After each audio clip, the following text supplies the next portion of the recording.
he's a little bit weird. He kind of likes different things, but they're all like homies together. They're all the same. They're all friends. That's like Descendents. They're so fucking bizarre. They're so different than everybody else that came out at this time, but everybody accepted them. Everybody liked them because they were honest and they were good at their instruments and they worked fucking hard. Yeah, it's unreal. They really did. Wait, so yes. They yes.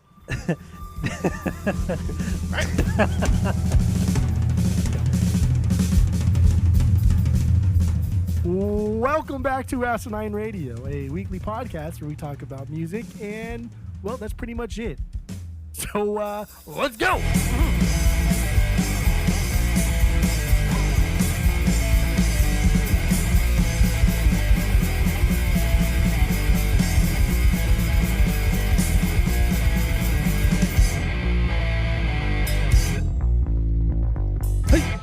Hey. Can't do that. Oh, man. This is Asinine Radio. This is the weekly music podcast where every week we get into a different band, a different artist, and we break down one of their records. We get really into it, and we try to have a good time while we're doing it. My name is Tyler, and way out there, hundreds of miles away, is Jeff. While you're listening, go to Apple Podcasts, go to Spotify especially. Give us 5 stars and 5 stars only. Please go do that. Tell all your friends. All the social media is at Asinine Radio. We have a Discord server. If you want to join that, let us know. We'll send you the link. And we have a phone number. If you want to give us a call, leave us a voicemail, send us a text. The phone number is 503-893-5307. So get into that. And that's it for the boring-ass intro. So what are we doing today, Jeff? We are doing Milo Goes to College by the Descendents. Now, Jeff, what is your origin story with this band, Descendents? Go. I have a lot of fun tidbits here that will go in sort of chronological order, if that pleases the court. Yes, go whatever. This is your pod. You can do whatever you want. If that pleases the court, sure, okay. So first being Sublime. Sublime's 40 Ounces to Freedom. That came out. I don't think I listened to it right when it came out, because I would have been 5 or 6 or 7 or something. But that was definitely an early album in I don't know, in my listening stuffs. Mm-hmm. Fuck. But they did a cover of Hope on there, and that song's fucking fantastic. And I knew that it was by the Descendents. Didn't care. Whatever. Never dove into it. Fast forward years later, MXPX did a cover of Suburban Home on one of their cover albums. They're called On the Cover. There's 1 and 2. And they did a cover of Suburban Home. I knew that was a Descendents cover. Still didn't really care. It's like, okay, that's cool. I like that song by MXPX a lot. So why would I listen to Descendents version? Don't care. And then fast forward to when I was in the police academy, one of the guys that I would say he was the person I talked to the most in the academy, because we had a lot of similar interests in music, especially. But one of his favorite bands, if not his favorite band, was Descendents. And he would always tell me all the fucking time, you gotta listen, you gotta listen, you gotta listen. I was like, I don't know, man. I already listen to a lot of good music, man. Like I'm shit I don't music, know, like dude. fucking Pinkerton. Pinkerton's probably is better than Pinkerton. Then I'm not gonna listen to it, dude. So that was another one. And then when I bought this huge record lot of 2,000 records, and it was 90% soundtracks, but there was this Descendants album in there, and it was called Liveage, and it's their live album, dude. And I listened to it, and I thought the same thing. It sounded like it, huh? It was their live album, and I listened, wow, this is actually pretty fucking good. And this is right around either we had already talked about doing it, or this was the catalyst for doing it.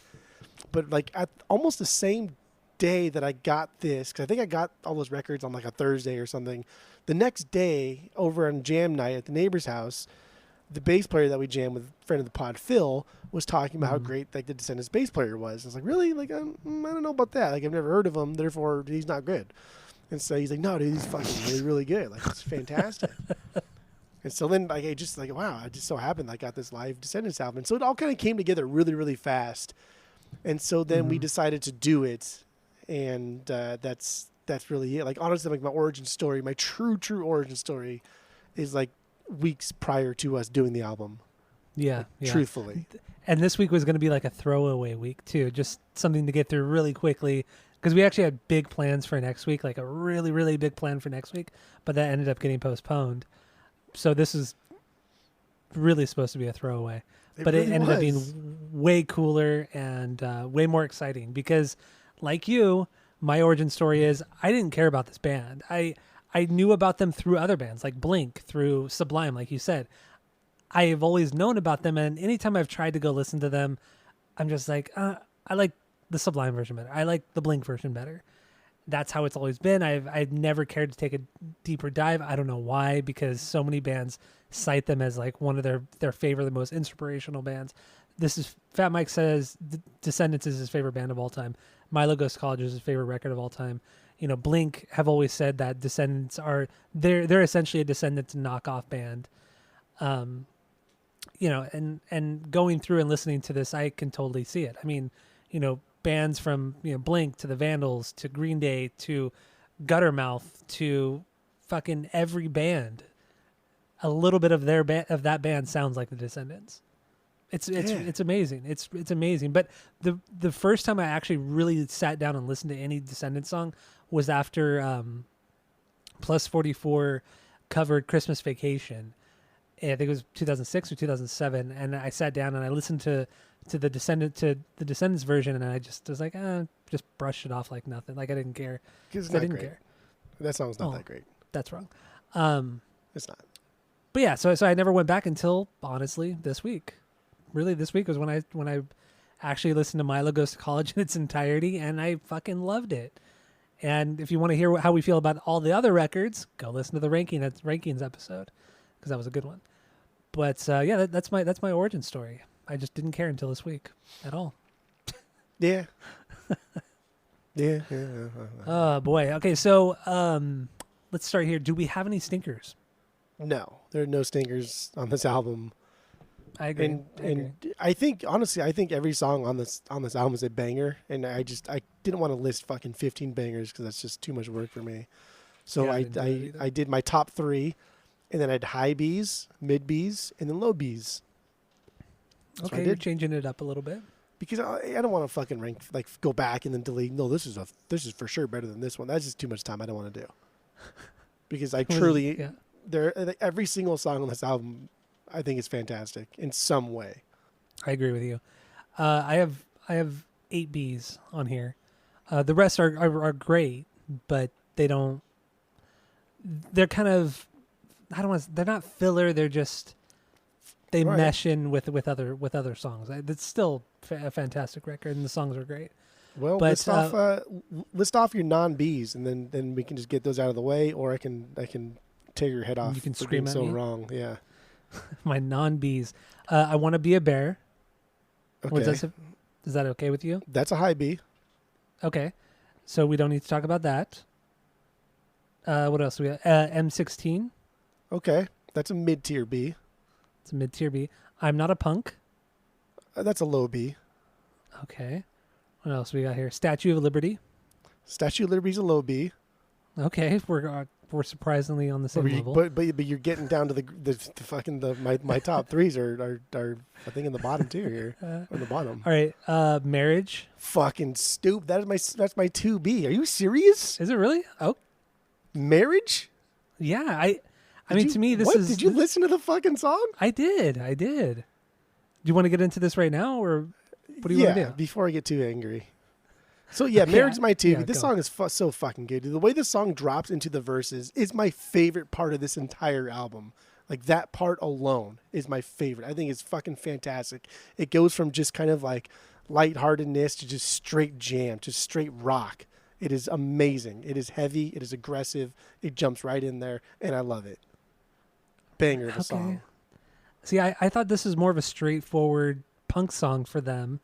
I don't feel like it really did anything that different. I mean, there was some cool like drumming that was like surf influenced, but I mean, the vocals were pretty melodic. But there's nothing. I don't know. There wasn't anything here that was better than the bangers. It was just run of the mill Descendants punk. It's not a bad thing by any means. I mean, that's fucking completely false. Unfortunately what you just said is wrong, and we're probably gonna get a letter for being fake news or something from Facebook. But that's fine. And God, dude, it's so catchy. It's so funny. It's so stupid. But okay, we can move forward because we have so many other things. I did think that. I mean, the vocals were really really snotty. I did like that, but because he at this time he didn't do a lot of the snotty vocals. It wasn't until I feel like some of the later records where he really kind of doubled down on that. But it was good. It was a good song. Good song. And then Bikeage. That's a high B, man. Is that really a high B for you? Fucking hell, dude, that bass intro is so damn catchy. And like overall, this is the most pop punk song on this album. Like, so it's cool we get bits and pieces because like I'm Not a Loser and Suburban Home both have like elements of pop punk to it. And then Bikeage is like their first true pop punk song. And then that bleeds into the next album of like a true pop punk album. But this is like, if we're trying to like get into like where the pop punk started, then I think this song itself is it. This is it. Yeah. I mean, this is one of the longer songs on the record at 2 minutes and 14 seconds. And this is also one of the few songs where Frank uses palm mutes. Yeah. You know, I never realized that until I did my final listen through on this record, and I'm like, there's only one other song outside of this where he does like palm mutes during the verses, and it just, I was just shocked. I was really really shocked, and because of that, the guitars and really the songs on this, I mean the song itself reminds me a lot of what I hear on Green Day's Kerplunk. Like Green Day pretty much took this song and the entirety of Milo Goes to College and tried to replicate it with Kerplunk. That's what that is. It's just cool. I mean, Kerplunk is fantastic, but it was so fucking influenced by this band and this record. Yeah. And those palm mutes alone, like this is the first song that incorporated palm mutes like into the song rather than just one little teeny tiny part. Otherwise, the guitars on this album are just like along for the ride. They just they exist, and it's not bad though. It's not a bad thing. You're right, but yet so many people rave and talk about Frank's guitar playing and his use of the downstrokes and just kind of how aggressive he is, and that may be, but the riffs aren't very strong. The riffs themselves aren't very strong. Like, yeah, maybe his attitude and his stage presence is one thing, but the actual songs themselves, I don't feel like his riffs are very strong at all. But, I mean, what do I know? What do we know? We know everything. I mean, first of all. So, yeah, Bikeage. First. Okay, Bikeage. Do we have anything else on it, or should we get into the lyrics? Fine. We haven't gotten into any lyrics. Well, I mean, we have other songs to talk about that are more important to you and me. Except for Marriage. Marriage is so good. I honestly, like, you missed a boat on Marriage. Everything else I thought you're pretty good on. You missed a boat on Marriage. Like, really, really listen to Marriage and listen to the transitions going into the verses. And it's like, holy fuck, man, this is like barrels right in there. It just, I swear, dude, like, I swear at some point I have heard like Sublime in their thrash days do a cover of Marriage. Or it just sounds a lot like another song that they've done. The way it transitions into those verses is something that thrash Sublime would do. Well, that's what I'm saying. The song is just a straightforward punk song. Like it doesn't stand out. It's just, but it's also catchy on top of that. Like the melody is there. Yeah, that's true. And like Black Flag was another really cool week that we did. But like, dude, comparing like Black Flag and Descendents, it's so you can't fun. Do it. You can though. You can because they're fucking contemporaries, and Black Flag wouldn't be shit without one of the members from the Descendents. Well, no, that's true. Like Bill Stevenson was one of the guys who like pushed Black Flag to be better. Like you said, like Greg Ginn and stuff. Like he's just not that great. He's just not. Bill Stevenson is that great. He knows how to be better. He practiced a lot. These guys practice a ton, and he got better. They did a lot of more instrumentals. They did a lot more kind of like edgy stuff. But really, the only thing that you can really fairly compare to Black Flag is the album All. That's it. Because they took what like we said on the rankings, they took what Black Flag was doing after Damaged, and refined it. And I don't want to say perfected it, but they just refined it and made it just more pleasant to listen to at times because Greg Ginn just kind of goes off and he doesn't know what the fuck he's doing most of the time. He doesn't. He has an idea. He just doesn't have any execution. Correct. Not Correct. any execution. He just doesn't have the execution that he thinks he does, or that he wants. I should say he wants. And we love those Black Flag records. I mean, Yeah, no, for like sure. almost every Black Flag record, outside of one of them, I really really enjoy. So, I don't know. But like I was, dude, I was pretty blown away by Black Flag. But this album right here, I have not been blown away by an album like this. I don't even know when. I honestly cannot remember a time when I was this blown away by an album in my contemporary life. This is Okay. This was unreal. This was unfucking real to me. I cannot believe that this was that good. I mean, I could list you a million reasons why this album is perfect. And spoilers, this is a perfect album. There's a million reasons why this album is absolutely perfect. And it's playing shows. It's playing concerts with these contemporary bands, these hardcore punk bands that are screaming about how much they hate Reagan and how fucking all these things suck. And it's like, no, dude, I don't know. I just want a nice house. I just want to be a punker for a little bit and have a nice house. Like literally, there's no deeper meaning in most of these fucking songs. I'm a little brokenhearted because of a girl. Like nothing is like overly sad. You know, it's just This is a period of music. We're coming out of the 70s. We're like hardcore punk, and I have another hot take too about the punk and pop punk and stuff. But they're coming out of the late 70s and coming into the 80s where punkers were perceived as like essentially gang members. They were perceived as gang members, and police were always present. We talked about the Black Flag episode. Police were always present at Black Flag shows. So police were always present at like Descendents shows. But it's like they're two totally different bands. The Descendents are like that guy who's like super white but grows up in like a predominantly black neighborhood. But because he's like kind of like been through the shit of everybody else, they like everybody's one. Even though he's a little bit weird, he kind of likes different things, but they're all like homies together. They're all the same. They're all friends. That's like Descendants. They're so fucking bizarre. They're so different than everybody else that came out at this time. But everybody accepted them. Everybody liked them because they were honest and they were good at their instruments and they worked fucking hard. Yeah, it's unreal. They really did. So yes.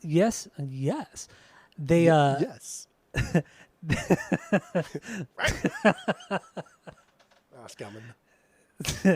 Yes, they worked hard, but they also took a lot of breaks. They just kind of went with the flow. They never pushed themselves as a band like to put out more music. You know, they only did things when they felt comfortable or when pretty much when Milo wanted to be in the band. Really, that's what it comes down to. It's crazy though. I'm gonna interrupt you right now, dude. Well, it's crazy though because Bill has talked about like one of the reasons why people like come and go is because they want to be better. They want to tour more, and like Tony Lombardo, like the reason like okay, Suburban Home is my favorite song by the Descendents, hands down. That's my number one song. Fucking perfect song. That's one of the greatest like pop punk songs of all time. That song blew me away. It is.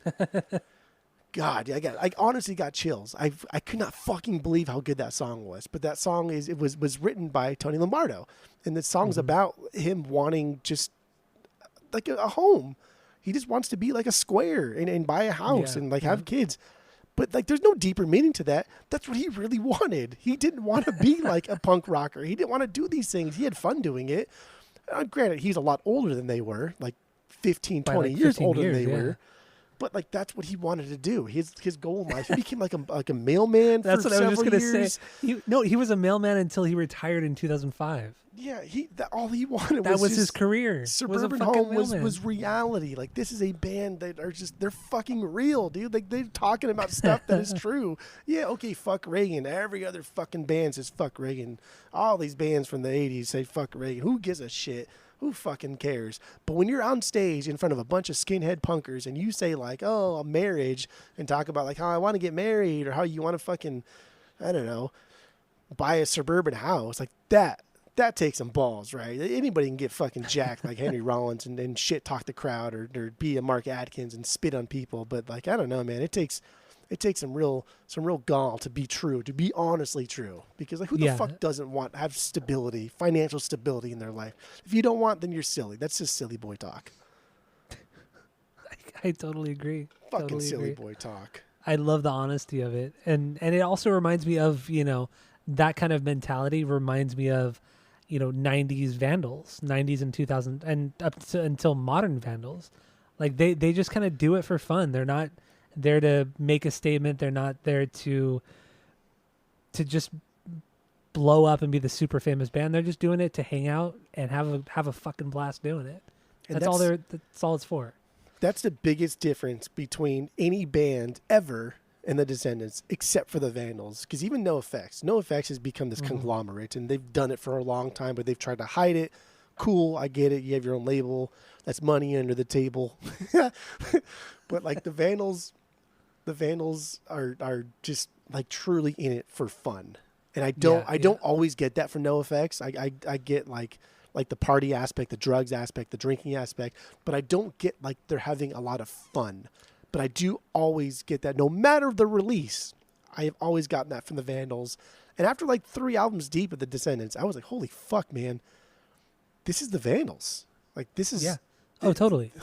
The Vandals like probably idolize these guys. Like they're the same fucking band. It's amazing. Yeah. It's so cool. I mean, the Vandals really started like maybe 2 years after Descendants did. But I mean, what we now know as the Vandals, which really started like in '88, like the modern day Vandals. Right. That's When more Joe what started I'm playing referring bass to. and not- Yeah. When then they replaced Steve-O with Dave and everything like that, and then Freeze came along. But that's more the Vandals I'm referring to, because I feel like early Vandals, the Anarchy Burger, and When in Rome and stuff. That stuff's great. It's great punk music, but it's just not as fun. Like it's still like them trying to be punkers. They're trying too hard to be punkers, and that's like throwing it back to NoFX too. When you have to constantly say what you're doing is punk, that's just fucking annoying. It's just fucking obnoxious. And that's all Fat Mike does. All he does is talk about being a punk rock, and all he does is talk about, trying to be like Darby Crash. And it's like, dude, Darby Crash died over 40 years ago, and he was a piece of fucking shit. And the Germs sucked. I don't give a fuck. The Germs fucking sucked. I don't And disagree. Darby Crash was a fucking Get him. stupid fucking addict, a piece of shit. He was just a fucking dumb shit. He was dumb. You watch any interview. You watch the fucking, what is that? The Fall of Western Civilization, whatever the fucking movie it was. He's a fucking idiot. He's just stupid. Hey, who the He fuck can't even cares? he could barely articulate a fucking sentence. And it's like people worship Darby Crash, and I just don't fucking get it. And the Germs were not good. The best thing Pat Smear ever did was Nirvana. His short stint in Nirvana. I don't disagree with any of that. And Yeah, I do love I just hate NoFX, but I that also idolization of Darby really Crash. hate NoFX.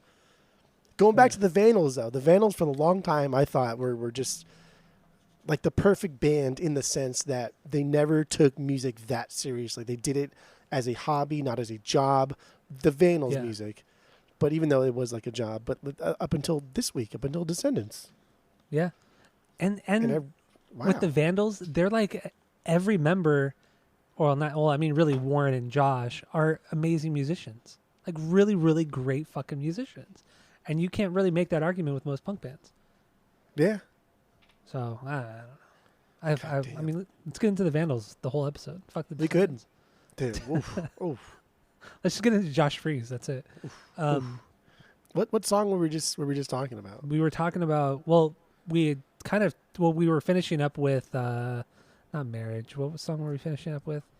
Bikeage. The second to last song. Yeah, Bikeage. And then you briefly touched upon your favorite song, Suburban Homes. Okay. Yeah. And that's what led into the Gotcha. the nerdiness. So let's get into Suburban Home. Yeah. Since we've already started with this. What wrong B is this of yours? This is my 2B. Okay. This is Hope- almost my 1B. This was my Hope your almost my 1B? 1B. Hope is my 1B, yeah. Okay, that's fine then. I'm happy with that because Hope's my 3B. Oh my God, Hope is. Oh yeah, okay, but we'll get into Hope after Suburban. So yeah, Suburban Home. I love how it starts and ends with that silly emo opening and closing, where it's just like that stupid spoken word thing. And Yeah, I want to be stereotyped. I want to be classified. But then it goes into like, I want to be stereotyped. That's very snotty. That's very like subhuman UK punk, right? I want to be satisfied. But then I want to be a clone. Like that's so melodic. When that It is. dropped, man, I've heard the MXPX version so many, but the MXPX version doesn't do justice. Did you listen to the MXPX version by chance? I did not. I did So not. what blew me away with this one was the MXPX version, who I love, don't do the snotty punk stuff well because they're a pop punk band at They're best. Christian. They're a Christian band. Yeah. Well, I mean, they started as a okay, easy there, Tiger. Well, reel it in there, dude. Reel it in there, dude. I don't know about that, dude. But they don't do the I wanna be staring on time. They don't do that well. When I heard Descendents do this, and I was like, wow, this is fucking so crazy. This is insane to me. But then it still drops into a very, very melodic, very catchy, amazing chorus when they talk about suburban home. And I was like, wow, you've just perfectly blended punk and pop punk. And I was blown away. I'm still fucking blown away, dude. The song's not even 2 minutes long. There was a point where I was on the way to work, and I do beginning to end, and then I go end to beginning sometimes, like when I'm going to and from work, if the album's short enough, or I'll take a long route. And this one, I was going end to beginning on the way home from work. And when it got to it, I just listened to it like 4 times in a row because I was like, wow, this is so fucking good. This is so amazing. It is really good. And so let's talk about the bass playing in this real quick because it's fucking squirrely as hell. So squirrely. I love that. And mixing that squirrely bass playing with just how pop punk this song really is with that super catchy chorus. This is 100% Green Day during the Dookie era. You have Mike during squirrely bass playing. You have Billy Joe's, really melodic parts, but still during the Dookie era, he still had a lot of snottiness, but he balanced it so well with the melodic parts that it was just perfect. Because Kerplunk was mostly all snotty with a little bit of the melodic stuff, but Dookie really perfected that style, and it's straight up lifted from songs like this, like without a fucking doubt. I never realized until this week how much Green Day was influenced by this fucking band. It's insane because I always thought Green Day like as their own entity, like they're just so unique. Like Billy Joe's vocals and Mike Dirnt's bass playing and Trey's drumming was just so unique, but after this week, not so much, man. Well, I mean, like Green Day took a lot from like Op Ivy too. Like there's a lot of similarities between the two there, and just that whole like Bay Area hardcore scene. I mean, there's a lot of things with that. Green Day just took it into a more, and like the word mainstream has a lot of negative connotations, so that's not a fair, but like really like in a mainstream way. They're writing music better because inherently like pop music sells and humans want to hear pop music. We want to hear melody. That's why chants, that have been passed down, like folklore chants have been passed down from generation to generation for thousands of years because we like them. They're catchy, they're melodic. So there's nothing wrong with being mainstream, taking it to the pop realm in the sense of not like pop music per se, but more like a pop-centric, a pop-focused style of writing music. But for sure, this song reminded me of Dookie too. Yeah, absolutely. So damn catchy. And this is one of the few songs where there's like a little bit of a guitar lead. I don't want to call it a solo, but it's more of a guitar lead during that bridge. It's something that you don't hear Frank do really at all. So I thought that was kind of cool. It was a nice little touch to everything, but really huge shout out to the rhythm section and the vocals on this one. It's all so fucking killer. This song is fantastic. So it is a perfect blend of surf punk, hardcore punk, pop punk, everything. Oh, this song is so good. It really, really is. So here's a little bit of Suburban Home from Descendants. I want to be stereotyped. Your 1B, my 2B, my number 2 banger. Dude, that bass line, that do-do-do. It's so good. It's so good. This song, I still fucking blows me away. It really does. Yeah, totally. So, oh my God, dude, that's so fucking Green Day. I can't believe how much Billy Joe took from this fucking band. It's crazy, man. Even when Milo strains his voice to go higher, oh, it's amazing too. Like I love that. I also hear a lot of Tom DeLonge with Milo, or Milo and Tom DeLonge, I should say, especially on Buddha and Cheshi. I mean, just the way, because Tom kind of, on those two records, he has like that kind of raspiness. Yeah. And so does Milo on here, because Milo has a little bit of a higher voice, but Tom was way higher. But it's still that raspiness, and Tom has always said his biggest influence is Descendents. So that makes sense. But I heard a ton of Tom on here. For sure, when Milo and Tom are both holding notes, like the I want, you can really hear the rasp like crescendo into the last part of that, like holding the note. Yeah, absolutely. Man, dude, I'm telling you right now with my mouth. I'm telling you. This song blew me away. Yep. So we talked about the lyrics already. So are we good with Suburban Home? Should we move on? Let's get into Hope. Let's get into Hope, the song we already played, the opener of this episode, kind of. This is my 1B. This is one of the 2 songs written, or that Milo has writing credits on. This is by far the catchiest chorus on the entire record. Like you can't deny that at all, right? I don't think so. I do think Really? Suburban Home's chorus is catchier than this. Suburban Home is not as smooth. You're right. Like going from verse to chorus is not as smooth. They're both kind of like 2 different parts that are connected in a way that you never would think. And Hope is more of a well-rounded song, but I do think the chorus to Suburban Home is catchier than the chorus here. I just do. Only because of the Suburban Home. It's just because of that. That's it though. It's that very, very quick da-na-na-na.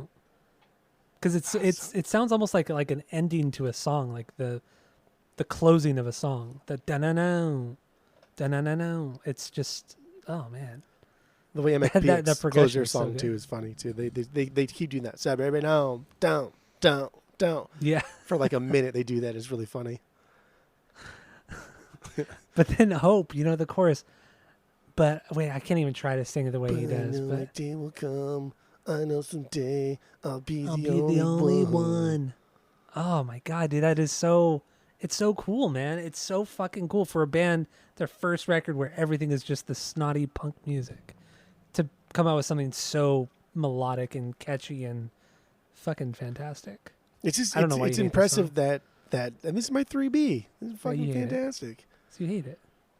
It's just I want to talk about when I'm talking about Live It's too. I want to say that their version of Wendy, that like the Beach Boys version is great. I love it. But then when I heard them do Wendy, I was like, wow, this is a fucking Beach Boys song.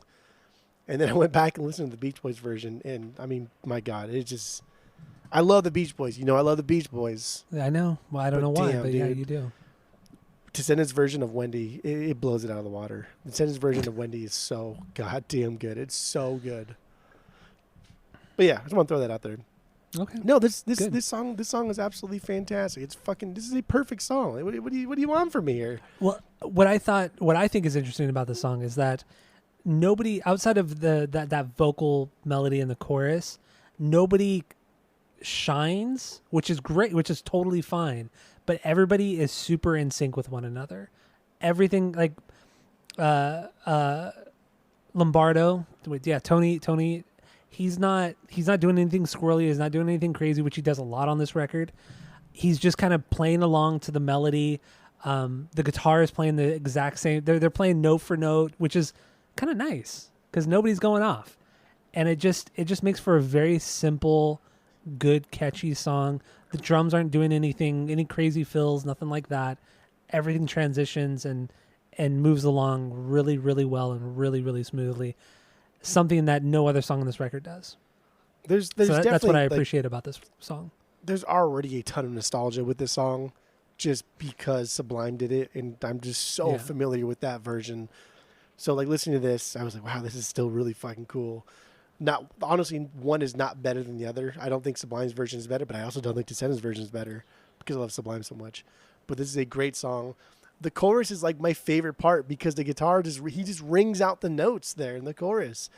Yeah. And it's just rather than like adding more notes to it, he's letting Milo do his thing because this is Milo's song, and Milo barely wrote any music. He wasn't supposed to be their fucking singer. He wasn't their singer to begin with. Yeah, he was just there because fucking everybody else was tired of singing. Like, I don't want to fucking sing anymore. And Milo just kept like showing up to band rehearsals because he was friends with them. He's like, I'll just keep showing up.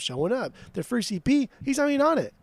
So it's like he was just there, and they were like, hey, can you just fucking sing because we don't want to sing anymore. And Well, he's not a great singer. He was on their first EP, the Fat EP, but he wasn't on their because they recorded 2 songs with Frank and who was that? Who's Tony? I think sang, right? Yeah, It's Frank and Tony who sang on those 2 songs. It was like not a split; it was a 7-inch. But their first proper EP was the Fat EP, and that's what. Yeah, that was Milo's first recording with the band, and then shortly after that they did this. Yeah, the first music they put out, Milo was not on there. Yeah, and it's because like Tony was singing, and he hated it. He finally fucking said as he's playing the bass, and this was just some random like interview that I watched.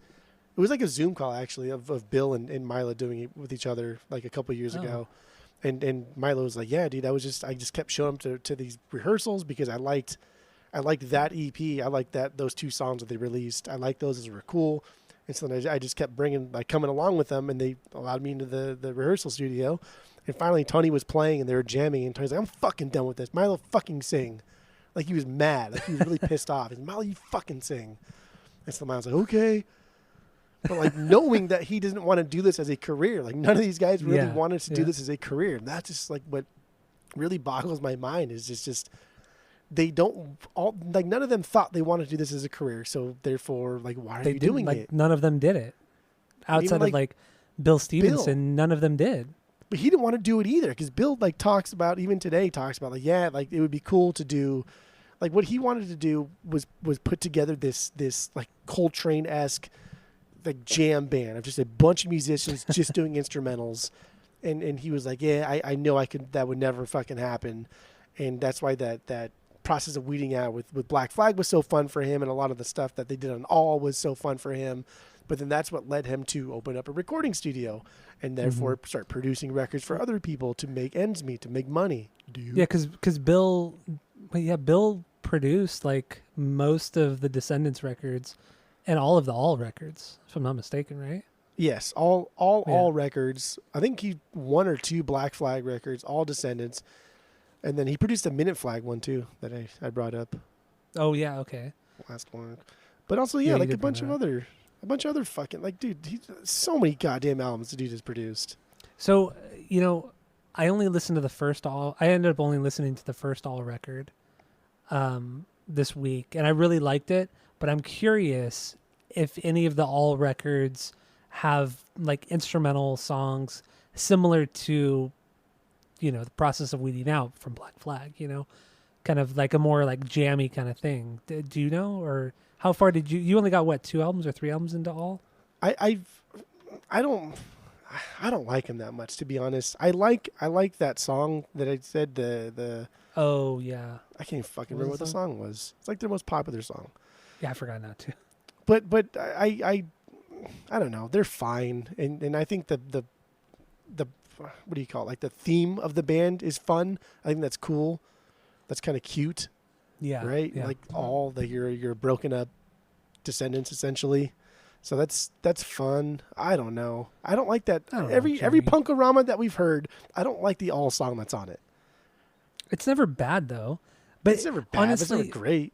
Honestly, we always thought that way about Descendants. That's true. We just always kind of wrote them off as a whatever band. The World's on Heroin. That's a song that's fucking all singing is really good. Oh, I do like that song. Okay. The World's on Heroin. That's a good one. The world is a vampire. Oh God. But it's no Descendants here. Here's my hot take. You ready for this shit? I'm ready for the shit. I'm gonna lay it out, and then you can agree, disagree, jump on board, or tear me apart. Hardcore punk is a subgenre of pop punk. How so? What do you think so far? Initial thoughts? What do you got? What do you think? I don't. That doesn't make sense. It sounds crazy, right? Yeah. Here it Explain is. yourself. Here it is. You ready for this? Here it is. You ready for this? Born ready. If the Ramones had come out in a contemporary sense, pop punk, If the Buzzcocks would have come out in a more contemporary sense, pop punk. The reason that they are punk, they're revered as the original punkers, is because of the music surrounding them. So it's not their music per se that made them punkers. It's the mindset. It's the clothing. It's the attitude. It's everything but the music. But if you just take that music and to somebody who's never heard the Ramones or the name or anything about them, you say, hey, this band just came out with a bunch of music. That's pop punk. They are fucking pop punk. Punk rock, maybe, but they're pop punk. By the third album, pop punk. Buzzcocks, fucking pop punk. Maybe Sex Pistols could be considered a little bit more because you can hear the disrespect in there. But I think the original punkers that people think are the original punkers, that's pop punk because it's very, very melodic. It is based on structures. It's based on melodies. So are you referring to the 77 punk scene, the 1977 punk scene, the big three, Ramones, Clash, and Pistols? Yeah, those are the ones people generally consider the original punkers. Yeah. So let's just take that as that. It's pop punk music. It's fucking pop punk music. I mean, I would say Ramones, but I wouldn't say necessarily Sex Pistols or the Clash. But the Buzzcocks were fucking pop. The Clash is pop punk music too. They had some pop punk, but they were way more varied than the Sex Pistols and Ramones. The outside Buzzcocks of the one Ramones record, the late Animal 70s also, and the Clash there's a lot of very, very melodic stuff in there. Yes, again, if you just take the extracurriculars out of it, all of these bands from the mid to late 70s are releasing music that is, by society standards, punk because it's going against the grain. It's way more experimental than the hard rock contemporaries. But it's still very melodic. It's still following a pop structure. They are still writing catchy choruses. So if that is pop punk music, then hardcore punk is a subsidiary of pop punk. But we just call the Ramones the original punkers. What you mean? I don't know. I don't agree with that because why not? What part of it don't you agree with? Because it's set as the big three as punk, and then everything is kind of derivative. Set. Gotcha. So because something is set, therefore it can never be changed. No, I'm not saying that. I'm not saying it can't be changed. I'm not saying that. Why can't we change it right now? Why can't we change it right now? Why can't we call pop punk the original punk music? Why can't we say that? Because how far do you want to go back? I mean, we could say that even MC5 could be considered pop punk in certain aspects. But I would say they're punk, but more like hard rock. Yeah, they're more hard maybe rock. Blues rock. Yeah. I don't know. It's a stupid. It's hard. I'm just saying. I call them as I see them. That's all I can do. And I've long said that punk is just a punk is just an umbrella term. It's Empire state of mind here. It's just a state of mind. It's not a genre of music. Punk is the umbrella term, and then they go punk. Punk. There's no band that is just strictly punk. It's just it's fast music at a certain tempo, slightly aggressive, just kind of dumbed down music. That's what punk music is for the most part. Dumbed down rock music, played fast. There's a lot of bands from the early 70s that did that. Exactly, and bands like MC5, like Death, they could be thrown into that. Absolutely, 100%, they could be thrown into that. Even some sweet songs. I mean, they're more glam rock, but they have some more punk-influenced songs. You could totally throw them under the punk umbrella. But if you're not going against the grain of what everybody else is doing in that decade, that's why we'll agree that the big three were going against the grain of what everybody else was doing. They're looking, they're talking. Not the Ramones though. They're the fucking worst.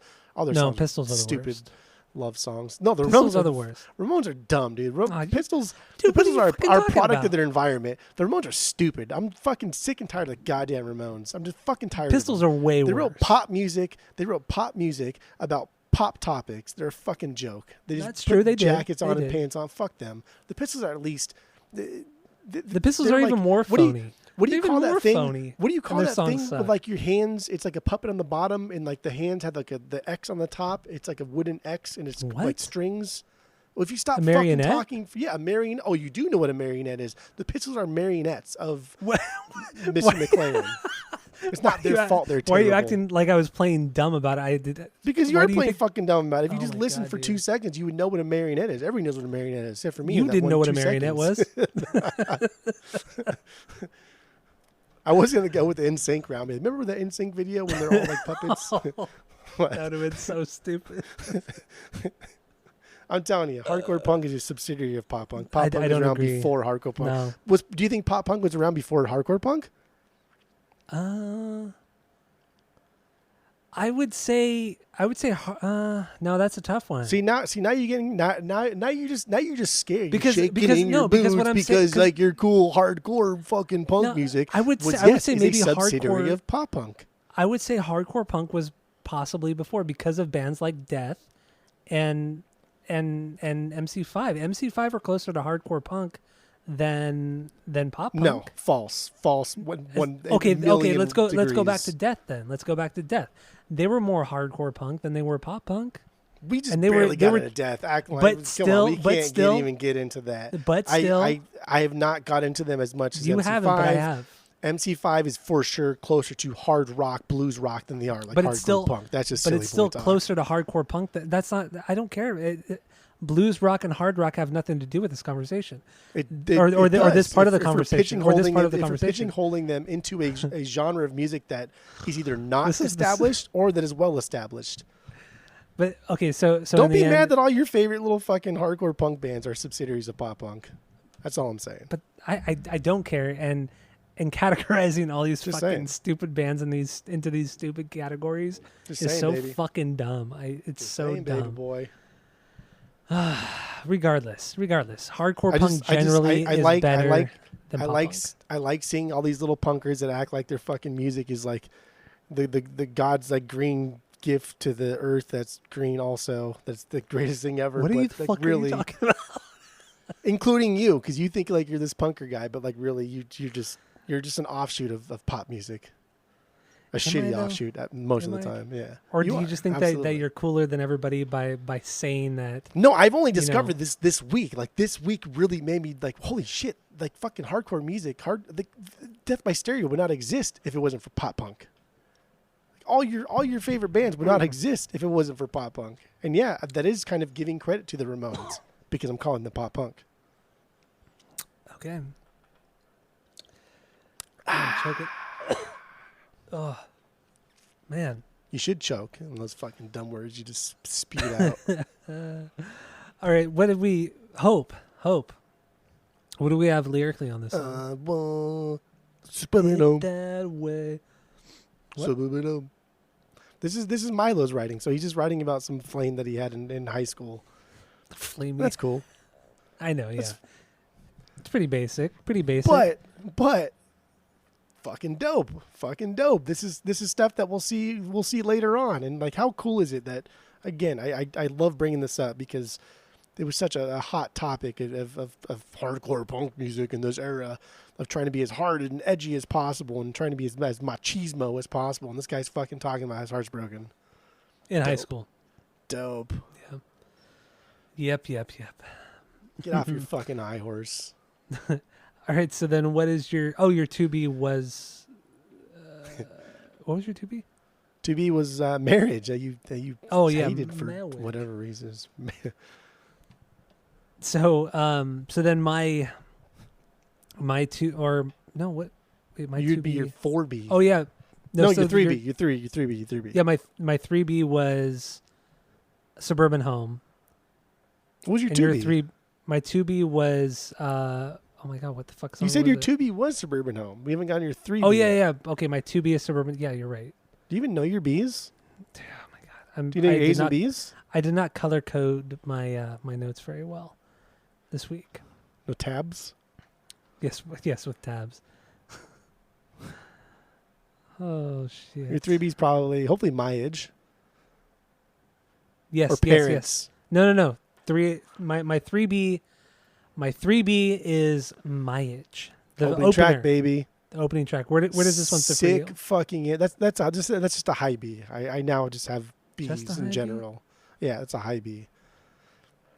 Okay, so I mean, what a way to start out your debut record. This kind of distorted bass line, the snare rolls in, In the end, this is just like a really good pop punk kind of tune. The bass playing really sets the standard for the rest of the record. It's kind of the thesis statement of the record that it's going to be crazy, it's going to be squirrely, and I just think it's so great. It shows the best of everything that you're going to hear on the record, with the pop melodies, the crazy bass playing, the great drum fills and everything like that, and just decent to good guitar playing. It's really what it is. And what I noticed, listening to the song many times over the week, Jeff Kresge from AFI, Tiger Army, and stuff like that, he it sounds like he took so much influence from Tony, because Kresge on the first two AFI records, especially Answer That and Stay Fashionable, it's just all over the place. It's all over the place, and it sounds fucking awesome. It's turned up a little bit higher in the mix, much like I feel Tony is. I feel like Tony's turned up way higher than Frank's guitar, and I'm not mad about it at all. I think it adds such a cool. Purposeful. Yeah, I think so too. I think it adds such a cool tone to the record, because all the rock bands you're hearing, it's always the guitars overtake everything, and then the vocals, drums, and then the bass, for the most part, is buried. Unless you're getting into like Zeppelin stuff, the bass is always buried. So, dude, like the guy was born in like World War II. Tony Lombardo's so fucking old. Like it's just, it's right? Crazy. It's crazy how old he is. So he was born in 45. So what is he? 75 right now? Yeah, he's fucking old. But he was like legit like 15 years older than these guys, and when they're in their teens, and he's like almost 30. That's crazy to think, right? Like, how did they even? Bizarre. Like, I never really read how they met or how they connected to form a band like this. Like, two of the guys, I think Frank and Tony, like lived close together, and they just lived in like the same house, and they just heard them practicing, and eventually Bill showed up, and then they met Milo, and Milo just kept going to rehearsals, and he was not a part of the band, and finally they were like, just fucking sing Milo, and that was, I don't know, that's just how it was. That's the way it is. But it's crazy being like 32, 33 years old, and then you're in a band all of a sudden with a bunch of 18, 19-year-old kids. Yeah. It was like 16, 17 in the early days. Yeah. Wow. That's fucking crazy. Yeah. That's a no-no now. Yeah, that's definitely, that's... Dude, like early videos of them in the early to mid 80s, Bill Stevenson was pretty jacked. He was pretty buff. Was he? I don't think I've seen really any pictures. Yeah, he was pretty or buff. Videos. And then when they did Riot Fest, and they like rejoined, they did Riot Fest. They didn't tell anybody, but they said, "Oh yeah, just so y'all know, we're going to play Milo Goes to College in its entirety. Here we go," and then played it. And like fucking blew people's mind. But that's so cool, man. Like, yeah, that's sick. That's what everybody wants to hear. Yeah, and that, and like a few songs here and there over the 80s material, over the 80s era of the band. That's fucking cool, dude. God damn, I wish I would have got into this band soon, like 20 years ago. I know, we could have seen them in high school at some period or at some point, and then the early 2000s to, I don't know, actually all of 2000s, we could have seen them at some point. Yeah, it's true, yeah. When we were going to shows like every week. Damn. Wasted opportunity. But yeah, man, My Age, fucking rad song. This is very surf rock sounding. I like it. You add some verb to that guitar, it's a surf rock song. Yeah, Dope. That's true. But it's never his guitar playing. I don't get it. I don't get why people like him so much as a guitar player. There are songs on here that he's just like, dude, there's like no distortion on the guitar, and it's just he's turned up really loud, and he's hitting all these chords. Yeah, and it's just like, dude, it's just he's blowing out his amp, and it sounds like shit. Yeah. But because they're writing a song that also kind of sounds like shit, it's fucking dope. It's okay. Yeah. It's just crazy to me too. They make this record, and then Milo leaves, and then Frank kind of has like I don't want to say a breakdown, but he just kind of freaks out and burns all of his equipment, and then just leaves the band and moves to Oregon or Washington or something like that to become a fisherman. And, nobody really saw him or talked to him that much outside. I think Bill was the only one who like kept in contact with him and for like 15 years or some shit like that. And that's, crazy. I mean, like these guys fish a lot, and some contemporary reviews of Milo Goes to College get mad at the song. I think it's Catalina, that talks about how like the boat smells like fish, and people are like, oh, that's fucking a euphemism for vaginas, and that's misogynistic. It's like, dude, no, these guys like fished a lot, like to the point where they would fish all night, drink a fuck ton of coffee, because like they didn't drink alcohol, they just drink a lot of coffee. Like truthfully, just drinking a lot of coffee, and then went and jammed in the same like onesie that you fish in. So they have fish guts all over their fucking bodies as they're jamming. Yeah, There's no deeper meaning to this band. I think I totally agree with you. Everything is pretty much taken at face value. If not, there's some sarcasm with some of like the more politically charged songs. It's just really, really sarcastic. It's nothing about this is angry, and yeah, man. And then one of the guy, not actually, he didn't play in the band. I think he was like an engineer for the band, or I forgot who it was, or maybe it was one of the guys involved with All. He actually died because his boat sank during a storm. He was out fishing and a storm came in and his boat sunk and he died. Damn. Did you read that?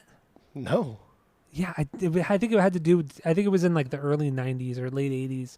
So it was during the All era, and somebody involved with the band, like a close friend of theirs, died out at sea. And they kind of like didn't make fun of him, but they're like, yeah, like he died doing what he loved, like buried by 15,000 pounds of fish or something like that, because it's like a fishing boat or some shit like that.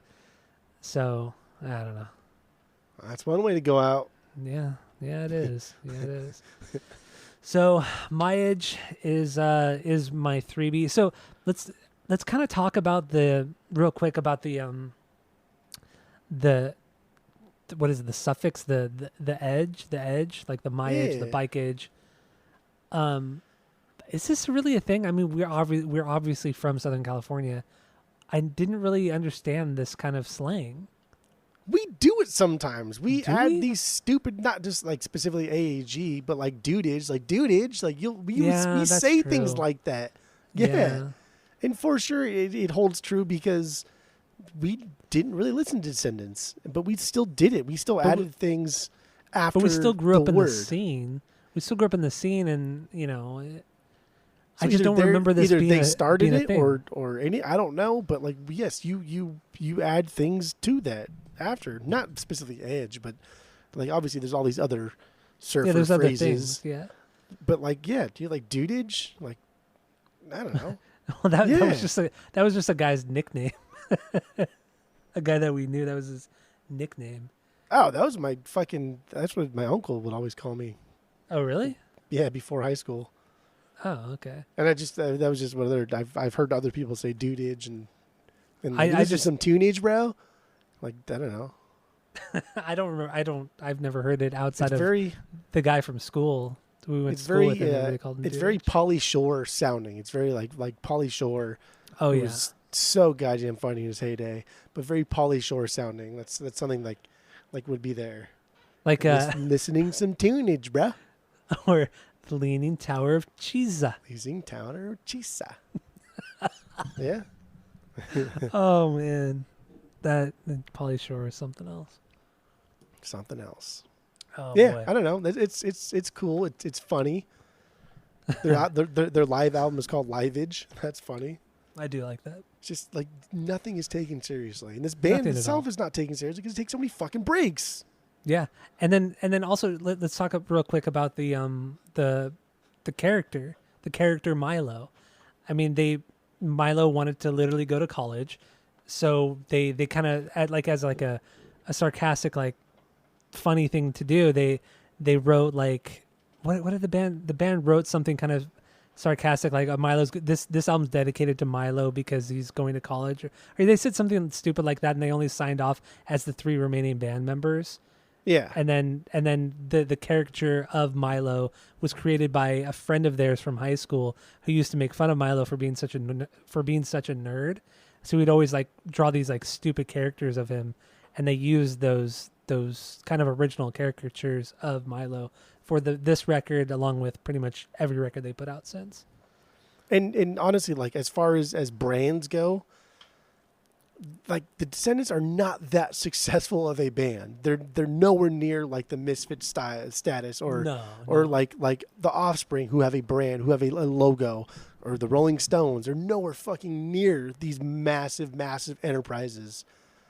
But even if you don't know the Descendents, you've seen that caricature. Caricature. I can't even say it. You keep saying it. I'm not going to. Even though you keep saying it, I'm still not going to be able to say it properly. Just say it. Just try. Caricature. There you go. Even though they have not achieved like mainstream success, much like everybody else, even like Black Flag. Black Flag has achieved a lot of success because of who they are. The Descendents are just kind of like, I don't want to say under the radar, just like barely on the radar. But they're so influential. I guess if there was like a Venn diagram of like success meets influence, like Descendents would not be in the middle of that thing. They'd be right on the edge of that Venn diagram to where they have massive influence, but they had not had like that much success mainstream wise. You're right. You're but totally that caricature is highly. Dude, like everybody fucking knows that thing. I know, right? And it's just the fact that they've used it across almost every record has been so cool. I mean, it's been revised over the years across several different people who've kind of recreated it, but it's generally been the same. And it's funny because it's bred out of a guy that cared the least about the band. Yeah. And it's just so funny how a guy, like you said, a guy who cared the least about the band, really, yet the rest of the band catered to him so much to the point where they wouldn't even replace him as a singer. They essentially created a brand new band. Yeah, I thought that was weird. Because it's not, I don't know. I guess it's just to preserve the what do you call it? The brand at that point. Which, honestly, at that point, they had put out 3 or 4 solid records. They had a great following. Why kind of, taint or diminish the value of the band, of the brand with a new singer? Like, I feel like that was the smarter thing to do. I really do. And what's so cool too is that, like, even though they had the band all, Milo still contributed. Like, he still would come along and be featured on some of the songs. And I thought that was so cool. It's so damn cool. Oh man. And then those motherfuckers put out like 8 records in like 10 or 11 years or something like that. Yeah. Something crazy like that. The Black Flag put out fucking like 4 in 1 year. Well, that's not really a fair comparison because all that Black Flag stuff had been written and recorded and it was just all released like all at the same time. True. So that was a little bit different. Well, it's not that different, but. Oh, it is, but that's fine. All right, so do we want to play any of My Age? We haven't even played it at all. Or what do you want to do? We haven't played like anything. But let's. Okay. Do you want to move on to the next song then? That's fine. Whatever. Okay. So what's your 4B then? I just have 1, 2. I have 2 more high Bs. Okay, let's get into those. One is Parents, which I do want to talk about, and then the other one is Tonyage. All right, so Tonyage is my 4, Parents is my 5B. Okay, so there we go, makes perfect boy. fucking sense. There we go. So let's get into this. What do you got first? Well, let's do your 4B. Let's do Tonyage. Tonyage. So this has that kind of surf style guitar. I really dig that. I like the call and answer parts of the song. The bass line is super smooth, drives the song along so well. Some great drum fills. And what's really cool, it's a really short song in general. I think it's like a little over a minute, if that. And but the song gets faster and faster as it goes along. It just it's constantly speeding up. And I just love that excitement and just how silly it is. So, yeah, Tonyage is a good one. That's what makes this song so great. Is this song is it's just a joke. And this one has the guitar and the bass playing with each other, they're note matching. They're having fun. And Bill is shredding it up on the kit, dude. He's fucking going crazy. He's just like tearing it up. And this is cool because we'll hear Black Flag do things like this later on. and that's rad because of Bill. Like, Damage is solid, but it's crazy. You sounded like Will's Hulk Hogan. Because of Bill, dude. I swear, dude. Because of Bill. We're slowly Maybe turning it's like into like Dudesy podcast. Dudesy podcast fanboys. Yeah, we're slowly DPFs. turning into that. DPFs.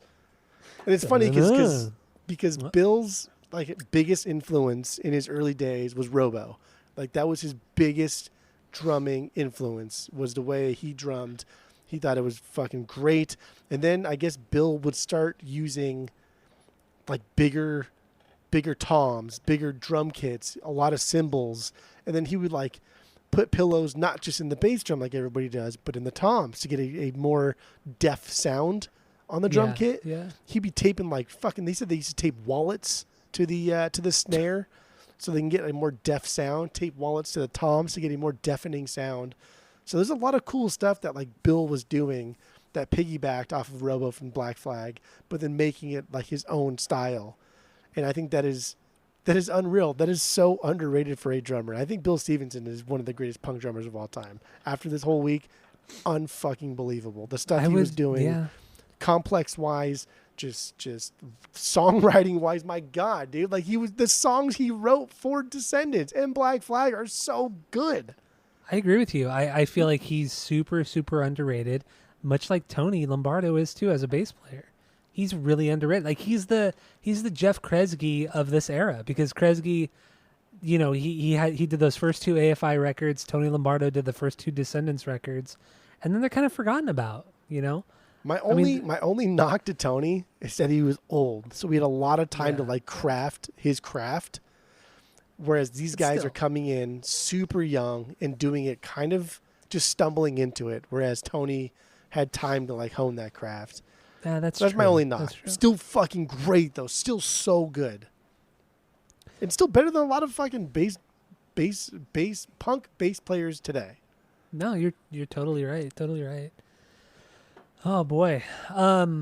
Should we play a little bit of Tony Edge? Tony's good. Everybody's shouting, having a good time. I love it. It is. Dude, the call and answer, like, they only do it for, I think it's only like the first verse. Yeah. They don't do it like in any other part of the song. And like, dude, it just kind of keep it up. It could have just really made the song way better than it is. Not to say it's bad by any means, but it really could have just catapulted it into another level of greatness had they kept doing the call and answer.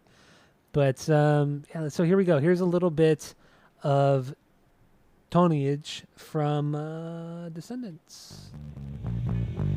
There you go. Tonyage from Descendants. All 55 seconds of the song. So good. So good. It's fucking fantastic. Lyrically, dude, there's so much Guttermouth here. Just the snottiness of the lyrics, how they're talking about how everybody around them are just posers, and just a couple years prior, like everybody was trying to be a surfer or a glam rock guy, and now they're just jumping on the punk bandwagon, and I just love the snottiness of it all. It's good. Which even some surf rock, dude, even some of that early '60s surf rock could be considered pop punk. Some of that stuff double times in the drums. Dude. I'm just saying, even though it's got a lot of verbs, some of that's heavily distorted. Just saying, just calling it out there. I think you're just mad that you finally realize that your precious hardcore punk bands are just a subsidiary of pop punk, which is fine. It's not a big deal. You know, the stupidest thing about... And to be honest, pop what... punk has gone a long way since inception, whereas hardcore punk has not. You know, one of the really dumb things about what you're saying is that is the fact that I actually like pop punk, so I'm not getting offended. Like, you're trying to poke at me here. Oh, you're for sure offended. You hate it. You hate fact that your like favorite little hardcore punk bands are just a subset of pop punk. One of my favorite bands of all time is a pop punk band. That is the only pop punk band that you like. Are you stupid? That is the only pop punk band that you like, though. That's what I'm saying. Are you stupid? Answer me. Are you stupid? That's what I'm saying. The only band I can think of that really took from not just generic punk is Sum 41, who incorporated a ton of metal into some of their better albums. Yeah, everybody else, that's true. Yeah, you're a subset of pop punk. Okay, that's fine. I don't care. I think you're wrong in most of these cases, but I mean, If you believe you're right, that's fine. I mean, we could all be delusional about some things. I'm not delusional. This is just one of them for you. Just saying. Cosmetic is all I can do. Well, you could say a lot of things. I could say a lot of things too, but it's not the way she goes, boys. So Okay. All right. do you have any? What? I was going to ask. Do you have anything different on or anything lyrically differently on Tony Hitch or anything you want to add? Oh no, I like Tony Hitch. I think it's funny. I think he's just shouting out how stupid the scene is. Yeah, it really is. It's funny. Really is. So yeah, Parents. Let's get into that. What do you have for this one? This is a cool surf punk song. This is like, I think, their coolest surf punk song they have. I think there's definite vibes there that is surf punk. And I love the guitar in this one. It's messy and it's in the background just making noise. Here's the one where it's just like, dude, what are you fucking doing? But I love it. Some note picking, but the distortion is so high that you can't even fucking pick up what he's doing. And it's just like, what are you fucking doing? It sounds like shit. I love it. Yeah. I agree with you. The guitar can be completely taken out of this song and it wouldn't change the song really at all. Like it's so secondary. This entire song is driven by that bass line that is literally, it's the same bass line through the entire song, except for the very end. He changes it up a bit, but it's really that's the entire thing. Entire song is that one bass line, which is fucking super cool. It's one of their slower punk songs on the record, but that's okay. It works for them. They know how to write these kind of songs, and they know how to write them really well. Even like throwing back to the bass line, even during the bridge when it gets to that like kind of staccato part where the drum is just the snare and floor tom, that da da da, just that part. He's just kind of hitting the same notes, but just not kind of like walking it along. It's just kind of just very abrupt and staccato like, and I just love the simplicity of this song. It's fucking great. It's fucking so good. If there was a song that at the time would have gotten them their asses kicked by any of their more punk contemporaries, it's this one. You think so? This is it. Dude, Parents, why won't they just shut up? Parents, they're so fucked up. They just don't understand. Are you kidding? I know. If Henry Rollins had spit these fucking lyrics, are you joking? He'd have been stabbed by his own band.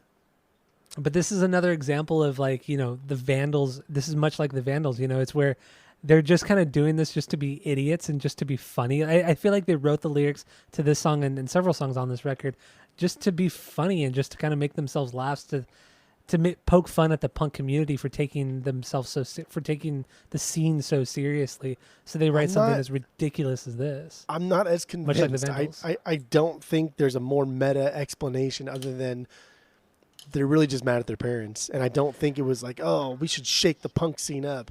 I don't think they were that smart. I don't think they were that great at writing great songs. They just wrote a stupid song about how much they did. It wasn't even fucking Milo. This is not a Milo song either. I think the guitarist wrote this one. But I think Frank wrote it. Which is funny because the guitar is like the worst fucking part of the song too. Awesome. I love it.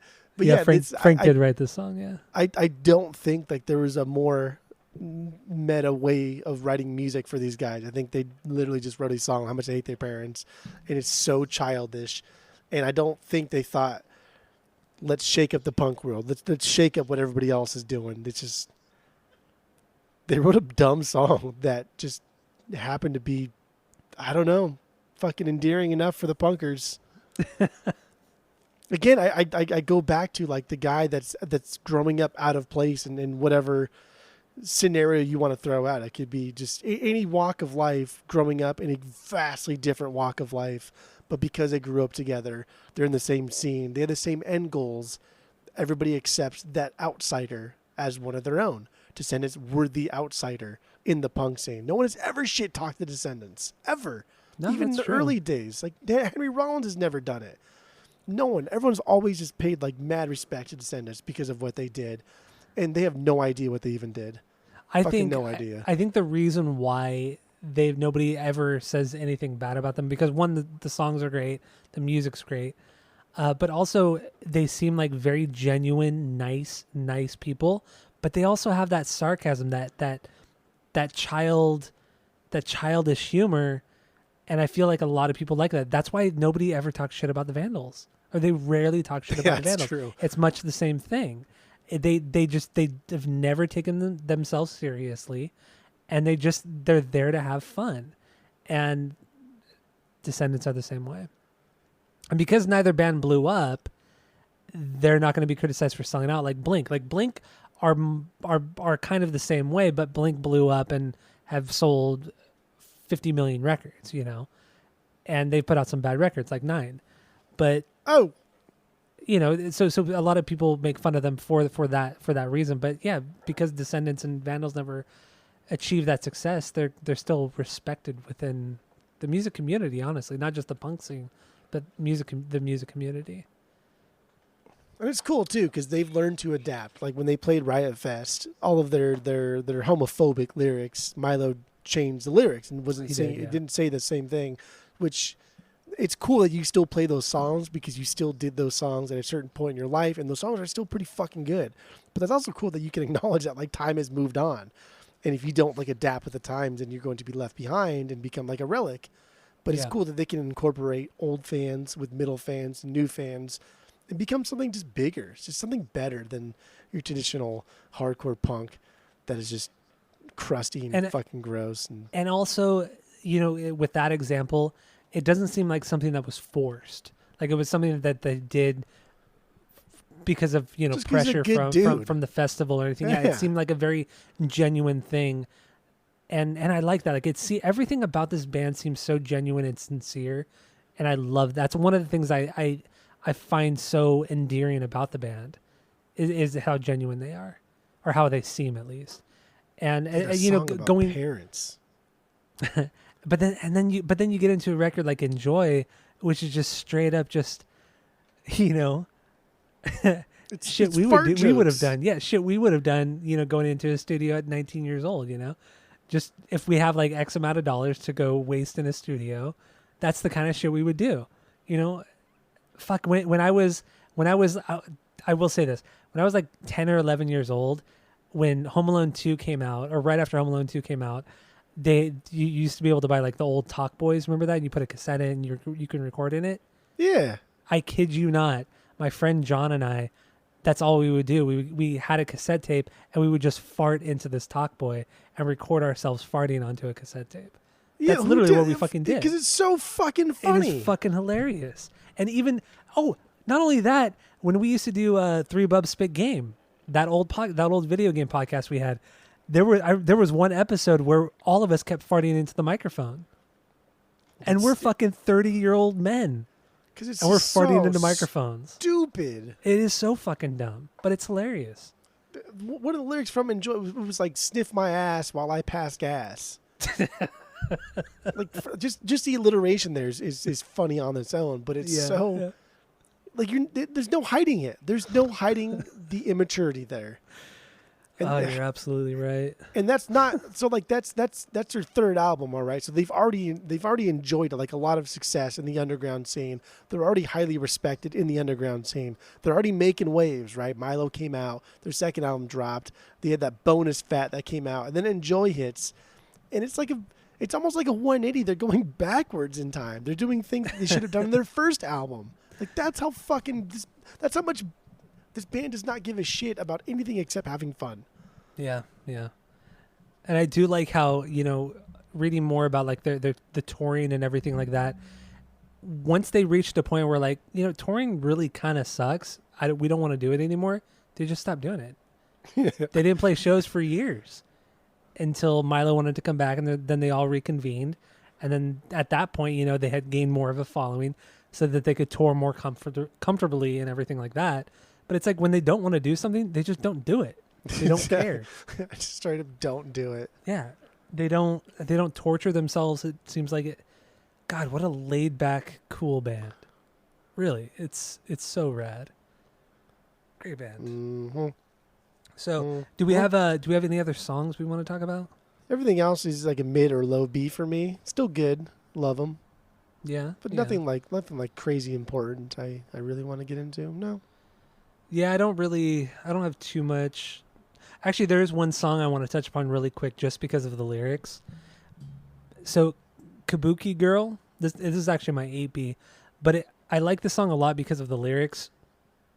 Because they wrote this song as like an F you, like a fuck you to all the songs written about California girls and blonde girls, and just like the stereotypical white girl. And then like, what about they decided to make a song about like an Asian girl, and I don't know if it was Milo or one of the guys in the band, like loved this girl named Nancy, who was the daughter of the guy who owned this cafe called Atomic Cafe in L.A. And he just loved her, and the song was kind of written about Nancy from Atomic Cafe, and it was just kind of like like saying like all women. It was kind of like saying all women are beautiful. It's not just like the blonde California girl that everybody else sings about. So it was kind of like a good fuck you to like the Beach Boys and just pop music in general, and I like that. But it wasn't like mean spirited or anything. But I mean, there are some like maybe nowadays some of the lyrics might be outdated, but I like that they were just kind of throwing the middle finger up to pop music at the time with this song. This is one that a lot of the reviews I read were very like, this song was problematic. And honestly, I don't see a lot in here that makes you think like, oh, this is definitely a no-no. It's not that bad. Yeah, I really don't. I don't really. I mean, it hasn't aged perfectly, but it's I don't even not see fucking super anything offensive. in here that's really like super offensive. I think it would be like, calling just because she's Asian, she's like a kabuki girl, so it's like a very Japanese specific thing. And But that's a real thing. Like the kabukis is just like it's some type of. It I didn't is. look too much It into it, is. but some type of Japanese thing. So I don't know. Assuming that he doesn't know anything about that is one thing. but I maybe think what assuming. people are offended by is that the generalization of Japanese people as they're all these like white-faced, black-haired, beautiful women. I think that's what people are offended by. That's but, not even what he's saying here. But that's what a kabuki girl is. It's like a don't- theater. It's like a theater thing. Like it's like I don't think a it's specific to a girl not a- though. No, it is. I think it is. I think it is specific to a girl. I think it's a sometimes just I think it's just a costume like a- worn by a performer in a certain like production. I don't think Is it's it? specific to a girl. Maybe. I thought it was. I thought it was a girl, but Actually, now I just fucking Wikipedia it now, and actually, at some point it was all male. It was really, oh okay. yeah. Women were banned. For Okay. many years, That makes even less sense then. decades. So maybe okay. So this band is a fucking complete joke. Which is oh my god. I didn't even talk about the name of the band, Descendents. It's spelled wrong. That's not how you spell Descendant. I know. Like what? What is that? Like, did they just spell it wrong to begin with, or did they? Because Milo's it a was smart dude. intentional. No, it wasn't Milo who named it. It was Frank who named the band. I believe it was Frank who named the band, and it was intentional. That he intentionally named it, or he named it, or he misspelled the name. That was very so intentional. good. Like you fucking misspelled the name of the band to the point where it's smart now because you Google Descendants misspelled, you're only going to get the band. Yeah. It makes sense from a marketing standpoint nowadays, for sure. But it's just so funny. Like you got a guy that's going to school for like to get his PhD in biology or something, and the name of your band spelled wrong. So good. I do like that a lot. And I mean, really, I guess we don't have to talk about it because it doesn't apply to this record, but the whole all thing, the I guess theology of it, not theology, but maybe theology. Yeah, like the history, the history of all- naming history, theology. What the hell is- We don't I have to talk about. Actually, we don't have to talk about it because it doesn't relate to this album. Not really. That was I just kind of wrote that down as a thing to talk about if we ran out of things to talk about. But I don't know. I think we should kind of wrap it up because we've talked quite a bit about this record. For a Wrap it up, 22-minute baby. record, we've talked like an hour and 20 minutes at least. Sure. So let's give our final thoughts on Milo Goes to College and give our rating. So we have our world famous 3-point rating system where 3 is a perfect album, 2 is a good album you're going to continue to listen to, 1 is a bad album, but give it a shot, and 0 is the worst thing you've ever heard. So what do you got, Jeff? Go. I'm just disappointed in myself ultimately that it's just taken this long to get into this album. After people have told me. Mr. Steinhauser has told me from the academy. And if he listens, I don't know if he does. I might text him actually. See if he To listen to this episode. Yeah, and tell him sorry. But yeah, he told me over every time we would run, and he's like, "You gotta listen to Descendents. This song's really good. You'll like this song if you like that." I'm like, okay, bro. Okay, I'm gonna keep listening to fucking. I don't know what I listened to at the time. But Probably something stupid. Butts are for pooping. But I was blown away. I cannot remember an album that we've done on the pod where I was like, wow, that was really, really fucking good. I just can't. Like, I was truly, truly blown away. This is like everything that I like about music, just in general, just everything that I love. All the goofiness of pop punk, all the intensity of punk, all of the cool nostalgia growing up in Southern California with the surf rock, with kind of like the nameage, not specifically the age, but calling things, how we just call everything dude. You call a cheeseburger dude the way you call your mom dude, the way you call your toe that you stub on the bathroom corner dude. It's all intertwined in this. And just how this band just didn't give a fuck in a way that was just childish. It's really childish. They didn't know they were giving a fuck. They just didn't give a fuck because they're immature and stupid. But they're all really talented. And then Bill Stevenson just goes on to do so many great things. Like, this guy is the all-star of this band, hands down. I agree. God damn, he writes the best songs. His drumming is fantastic. He gets better with age. He goes on to Black Flag and just makes them superstars, produces a lot, engineers a lot of their stuff, mixes a lot of their stuff, opens a recording studio where people like idolize and want to go record with the iconic Bill Stevenson. And it's like the Descendents, man. They don't care about the fame. They don't care about this stuff, because if they did, they would tour more, and they don't. And it's just like, fuck, there's not really a lot of bands out there that have achieved this much non-commercial success, but are wildly successful, wildly influential. Yeah. So they could play Riot Fest and draw thousands of people. It's crazy. They really could. If they wanted to, they could headline like some huge venue and say, we're playing Milo Goes to College in its entirety. Yeah. That's it. Just 22 minutes long. We're ending the set. And they'd still draw thousands of people. Yeah, they could. Definitely. So I don't know, man. This was really fun. I really enjoyed this week. Descendents are boss. This is a perfect album, because this is not just like a fantastic punk album. This is a fantastic pop punk album. This is a fantastic surf punk album. This is everything. They do it all. This is perfect through and through. Through and through. Perfect 3 out of 3 for you. All right, I don't do it final. often. Yeah, well, you do it too much, but that's okay. I don't do it often. Often enough. My final thoughts on this one. I'm so stoked we did this week, because we've missed out on so much. I don't know why we haven't gone and listened to them, but whatever. It's in the past. Stoked. I just want to get more of their stuff on vinyl, and I just want to listen to them more in general. Like, they're just so many great things, and bringing up Bill Stevenson again, I agree with you. What he's done outside of the band has been great as well. And what I thought was so interesting was he kind of started his whole producing, engineering kind of thing with this band, with I Don't Want to Grow Up, with the second record. Wait, I don't want to. Yeah, that's the second record. Yeah. He starts with that, and the only reason he got to start with that was because the guy that was producing it got so drunk one night and passed out in the studio, and Bill kind of rolled in and kind of started doing it and working with different sounds. And he's even said, like, I Don't Want to Grow Up kind of sounds like shit because of me, because I didn't know what the fuck I was doing in the studio. But he kind of that's how he learned was by making the mistakes on that record. But then he became something more and got better at his craft. And, a lot of people wanted to work with him. And I just think that's so fucking rad. Like, everything about this band is so DIY and so kind of, fuck it, let's just do it. Fuck it, whatever. I don't care. If we don't want to do it, then we don't want to do it. Like, it's just, there's no agenda with this band. Everything is so pure and just seems so natural with them and so genuine and authentic. And I love that. I love that about this band. Their music is great.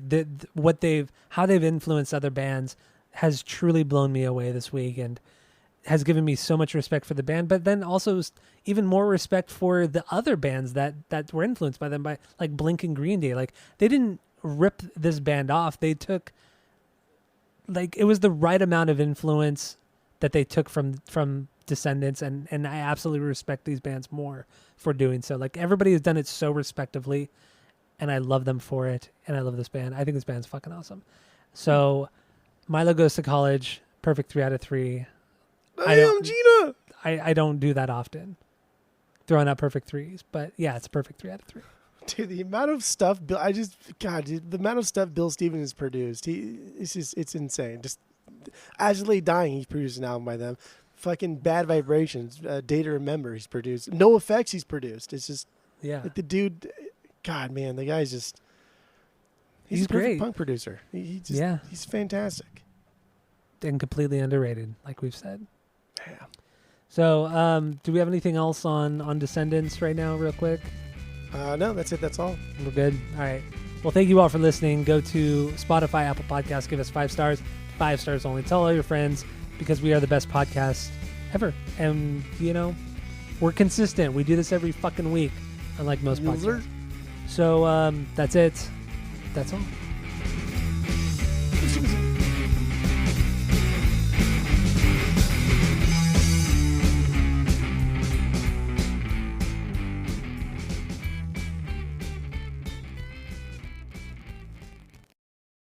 I got Elvis, the Sun Sessions. My Elvis collection is now complete.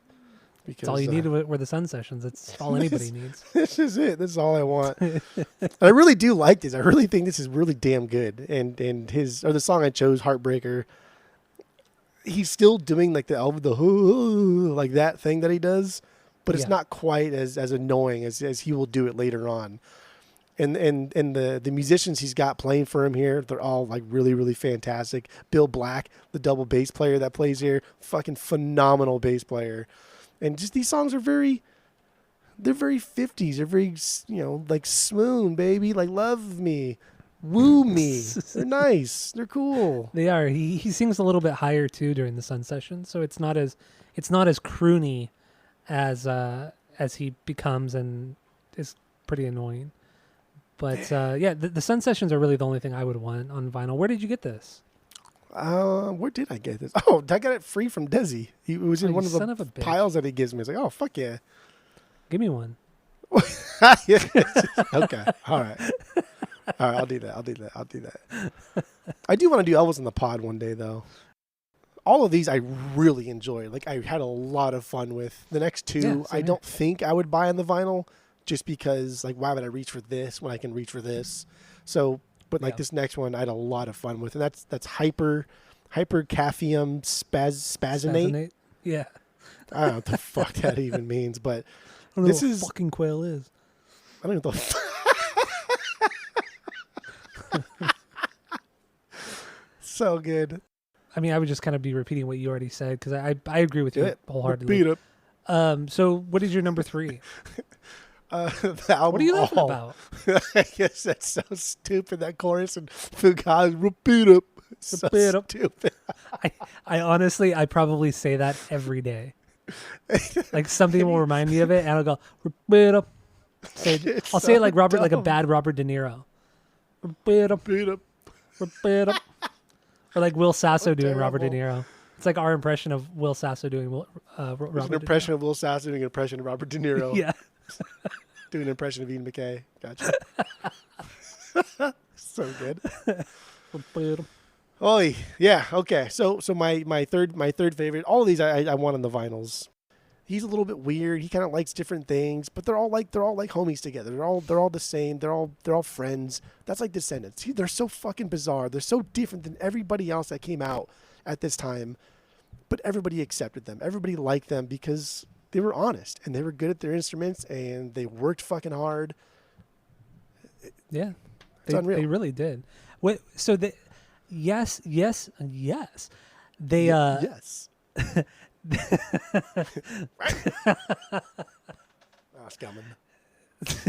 Yes, they worked hard, but they also took a lot of breaks. They just kind of went with the flow. They never pushed themselves as a band. You could totally throw them under the punk But if umbrella. you're not going against the grain of what everybody else is doing in that decade, that's why we'll agree that like the big three were going against the grain of what everybody else was doing. They're looking, they're talking. Not the Ramones though. They're the fucking worst. All their No, songs Pistols are the stupid worst. love songs. No, the Pistols Ramones are the worst. Ramones are dumb, dude. Pistols, Dude, the what are Pistols you are fucking a talking product about? of their environment. The Ramones are stupid. I'm fucking sick and tired of the goddamn Ramones. I'm just fucking tired Pistols of are them. way They worse. wrote pop music. They wrote pop music about pop topics. They're a fucking joke. They just That's put true, they did. jackets They on and did. pants on. Fuck them. The Pistols are at least. The Pistols they're are like- even more what do you- phony. What do you They're call even that more thing? phony, What do you and call their that songs thing suck. with like your hands? It's like a puppet on the bottom, and like the hands have like the X on the top. It's like a wooden X, and it's like What? strings. Well, if you stop A fucking marionette? talking, a marionette. Oh, you do know what a marionette is. The Pistols are marionettes of What? Mr. McLaren.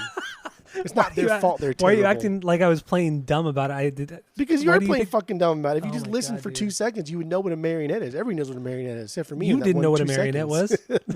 was. I was gonna go with the NSYNC round. Remember the NSYNC video when they're all like puppets? What? That would have been so stupid. I'm telling you, hardcore punk is a subsidiary of pop punk. Pop punk I was don't around agree. before hardcore punk. No. Do you think pop punk was around before hardcore punk? And honestly, like as far as brands go, like the Descendents are not that successful of a band. They're nowhere near like the Misfit status or No, or no. like the Offspring, who have a brand, who have a logo, or the Rolling Stones. They're nowhere fucking near these massive enterprises. But even if you don't know the Descendants, you've seen that caricature. Caricature. Caricature. I can't even say it. It's a You tough keep one. saying it. I'm not going to. Caricature. Even though you keep saying it, Caricature. I'm still not going to be able to say it properly. Just say it. Just try. Caricature. Say it again. Caricature. There you go.